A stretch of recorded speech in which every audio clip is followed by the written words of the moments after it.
प्रिय विद्यार्थियों नमस्कार।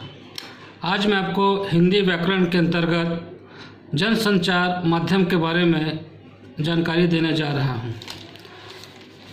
जनसंचार को समझने के लिए संचार के स्वरूप को पहले समझना आवश्यक होगा। संचार किसे कहते हैं? संचार के मूल में चर धातु है। चर का अर्थ है विचरण करना, एक जगह से दूसरी जगह पहुंचना। यह पहुंचना मनुष्य का भी हो सकता है, अन्य प्राणियों का भी, ध्वनि का भी, चित्र का भी और प्रकाश का भी। परंतु हम जिस संचार की बात कर रहे हैं उसका अर्थ है मानवों के संदेश को पहुंचाना। पहुंचना का तात्पर्य संदेश भेजना और संदेश प्राप्त करना। इसके लिए दो लक्षण अनिवार्य हैं। पहला, इसमें दो या दो से अधिक व्यक्तियों का होना आवश्यक है, और दूसरा, उनके बीच किसी संदेश का संप्रेषण या ग्रहण। इसलिए संचार शास्त्री विल्बर श्रम ने कहा है, संचार अनुभवों की साझेदारी है। यह संचार मुख से भी बोलकर हो सकता है, लिखकर भी हो सकता है, श्रव्य माध्यम के श्रव्य अर्थात सुनना, श्रव्य माध्यमों के सहारे भी हो सकता है। इसलिए संचार की परिभाषा इस प्रकार दी जा सकती है, सूचनाओं, विचारों और भावनाओं को लिखित, मौखिक या दृश्य और श्रव्य माध्यमों के जरिए सफलतापूर्वक एक जगह से दूसरी जगह पहुंचाना ही संचार है। यहाँ पर दृश्य और श्रव्य का मतलब देखना और सुनना से है। संचार स्वयं में एक प्रक्रिया है, एक जगह से दूसरी जगह पहुंचने की प्रक्रिया। यह प्रक्रिया प्रायः किसी प्राकृतिक माध्यम के सहारे गति करती है। उदाहरण के लिए हम बोलते हैं तो ध्वनि तरंगे और वायु तरंगों के सहारे से हमारी बात पहुंचती है। इसी प्रकार प्रकाश तरंगे हमारे स्पर्श, संवेदन, इशारे आदि भी संचार का माध्यम बनते हैं। परंतु हम इन मूल कारकों को संचार माध्यम नहीं कहते। संचार माध्यमों से आशय वे उपकरण या साधन जो हमारे संदेशों को पहुंचाते हैं, जैसे समाचार पत्र, फिल्म, टेलीफोन, रेडियो, दूरदर्शन आदि। अब संचार के मूल तत्व निम्नलिखित हैं। पहला, संचारक या स्रोत, मतलब संदेश देने के बारे में सोचना। दूसरा है संदेश का कुटीकरण, इसे एनकोडिंग या भाषाबद्ध करना भी कहा जाता है। फिर आता है संदेश का कूटवाचन, मतलब डिकोडिंग या भाषा ग्रहण करना। फिर अंत में होता है प्राप्तकर्ता, संदेश को समझना तथा प्रतिक्रिया करना। किसी संदेश को भेजने वाला संचारक या स्रोत कहलाता है। उसका प्रथम गुण है संदेश की स्पष्टता। दूसरा गुण है संदेश को प्राप्तकर्ता के अनुकूल कूटीकृत करने की क्षमता। अब यहाँ पर कूटीकरण या एनकोडिंग क्या है? संदेश को भेजने के लिए शब्दों, संकेतों या ध्वनि चिन्हों का उपयोग किया जाता है। भाषा भी एक प्रकार का कूट चिन्ह या कोड है।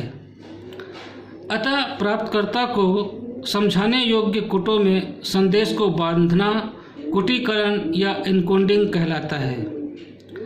सफल कूटीकरण उसे कहेंगे जिसमें संप्रेषण बिल्कुल स्पष्ट हो, संचारक जो कहना चाहता हो, प्राप्तकर्ता संदेश को उसी रूप में ग्रहण करे। यह कुटीकरण या इनकोडिंग कहलाता है। अब कूटवाचन या डिकोडिंग से आप क्या समझते हैं, या कूटवाचन या डिकोडिंग किसे कहते हैं? कूटीकरण की उल्टी प्रक्रिया कूटवाचन कहलाती है। इसके माध्यम से संदेश का प्राप्तकर्ता कूट चिन्हों में बंधे संदेश समझता है। इसके लिए आवश्यक है कि प्राप्तकर्ता भी वही कोड का अर्थ समझता हो जो कि संचारक समझता है, अर्थात इसमें भेजने वाला और प्राप्त करने वाला दोनों को उस कोड के बारे में जानकारी होनी चाहिए। दोनों के दिमाग में उस कोड का वही एक अर्थ निकलना चाहिए, तभी यह डिकोडिंग सही कहलाएगी। अब संदेश प्रतिक्रिया, जिसे कि इंग्लिश में फीडबैक कहते हैं, उससे का क्या महत्व है? कूटीकृत संदेश के पहुंचने पर प्राप्तकर्ता प्रतिक्रिया स्पष्ट करता है। ये जरूरी है। इससे पता चलता है कि संचारक का संदेश प्राप्तकर्ता तक पहुंच गया है और ठीक ठाक पहुंच गया है।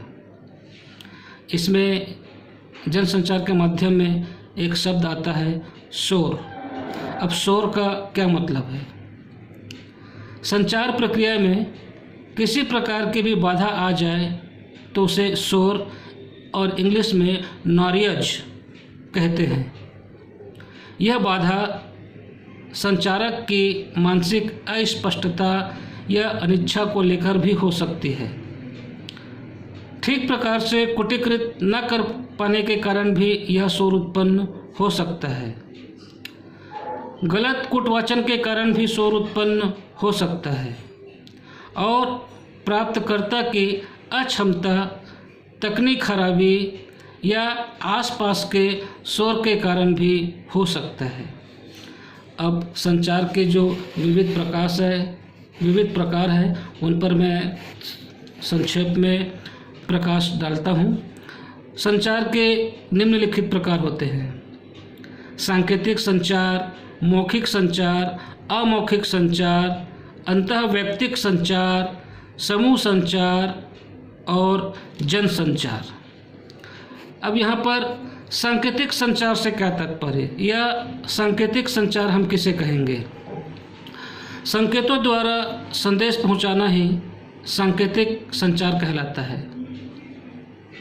जैसे कि मनुष्य का हाथ जोड़ना, पाँव छूना, हाथ मिलाना, मुट्ठी बांधना, सिग्नल देना, लाल हरी बत्ती आदि सांकेतिक संचार है। इससे मनुष्य अपने अंगों का या अन्य उपकरणों का उपयोग करता है। अब इसके बाद मौखिक संचार, या हम कह सकते हैं कि मौखिक संचार किसे कहते हैं? मुख द्वारा व्यक्त ध्वनियों के माध्यम से जो संदेश पहुंचाया जाता है उसे हम मौखिक संचार कहते हैं। आपसी बातचीत, टेलीफोन, भाषण देना आदि मौखिक संचार के उदाहरण हो सकते हैं। अब इसके बाद अमौखिक संचार किसे कहेंगे, या अमौखिक संचार से हम क्या समझते हैं? मौखिक संचार के अतिरिक्त अन्य सभी प्रकार के संचार माध्यम अमौखिक संचार कहलाते हैं। मौखिक अर्थात मुख से बोलना। इसके अलावा जितने भी माध्यमों का आप प्रयोग करेंगे वो अमौखिक संचार ही कहलाएंगे, जिसमें लिखित संचार, चित्र, फिल्म, सांकेतिक संचार ये सभी शामिल हो सकते हैं।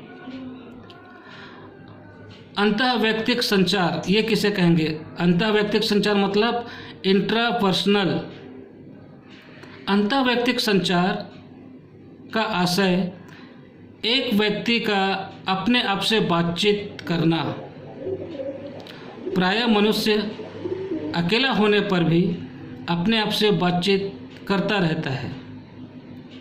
वह भाषा या स्मृतियों, गीतों आदि के माध्यम से स्वयं को व्यक्त करता है। ऐसा संचार वैयक्तिक होता है। इसलिए इसे अंतःवैयक्तिक संचार कहते हैं। डायरी लेखन, आत्मपरक वैयक्तिक कविताएं भी अंतःवैयक्तिक संचार के अंग कहे जा सकते हैं। अब अंतर्वैयक्तिक संचार मतलब इंटरपर्सनल कम्युनिकेशन किसे कहते हैं? अंतर्वैयक्तिक संचार दो व्यक्तियों के मध्य होता है।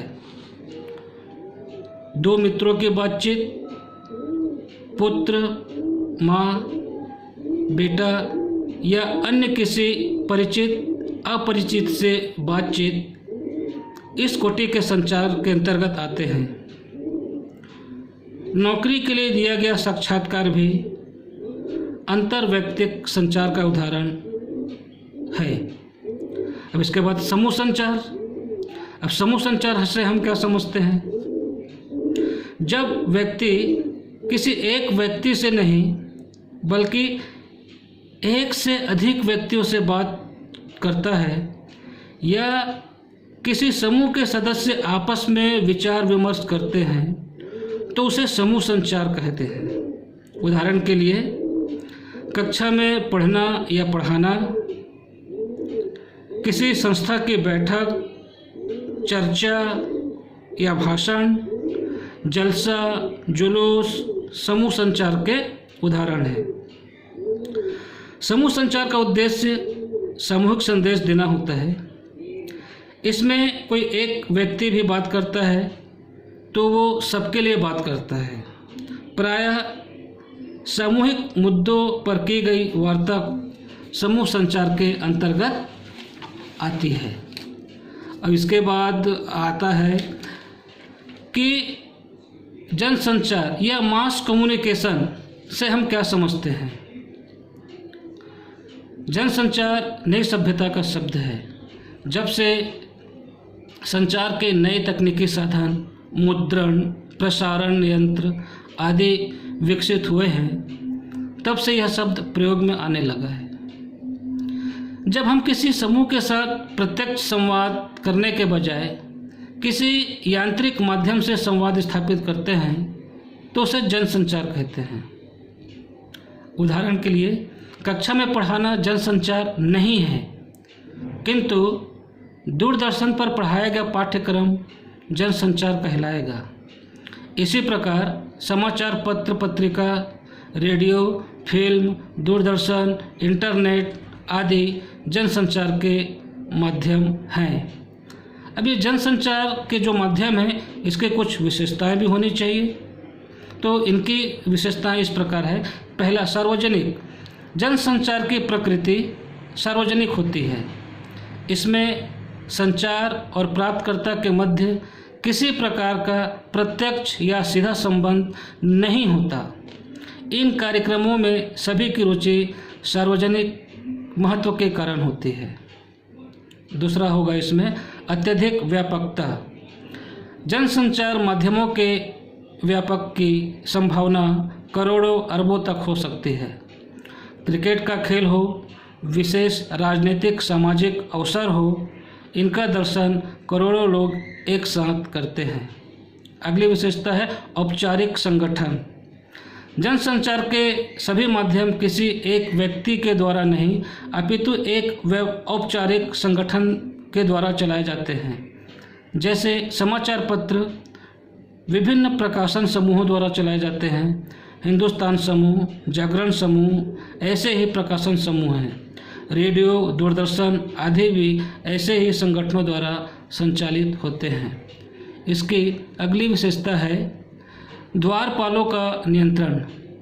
किसी भी संचार माध्यम के अनेक द्वारपाल होते हैं। ये द्वारपाल प्रकाशित या प्रसारित होने वाली सामग्री का निर्धारण तथा नियंत्रण करते हैं।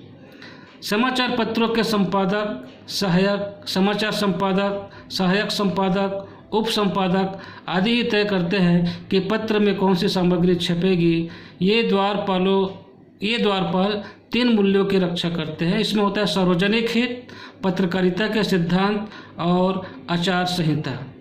और इसमें अंत में इसकी विशेषता है प्रतिक्रिया का अभाव या फीडबैक। संचार के माध्यमों से प्रकाशित या प्रसारित सामग्री की प्रतिक्रिया या फीडबैक तुरंत नहीं मिलती। प्रायः विविध प्रकार के सर्वेक्षणों या श्रोताओं या दर्शकों के पत्रों के माध्यम से ही इसकी लोकप्रियता या आलोचना का ज्ञान होता है। तो प्रिय विद्यार्थियों, आज मैंने आपको इस वीडियो के माध्यम से जनसंचार या संचार के माध्यम, उनके विभिन्न प्रकारों का वर्णन तथा जनसंचार की जो विशेषताएं होनी चाहिए उसका मैंने आपको संक्षेप में जानकारी दी। उम्मीद है कि यह वीडियो आपको समझने में आसानी होगी। इसी तरह अगले वीडियो में आपको व्याकरण के नए कलेवर के साथ फिर से मैं कुछ नई जानकारी दूंगा। तब तक के लिए धन्यवाद।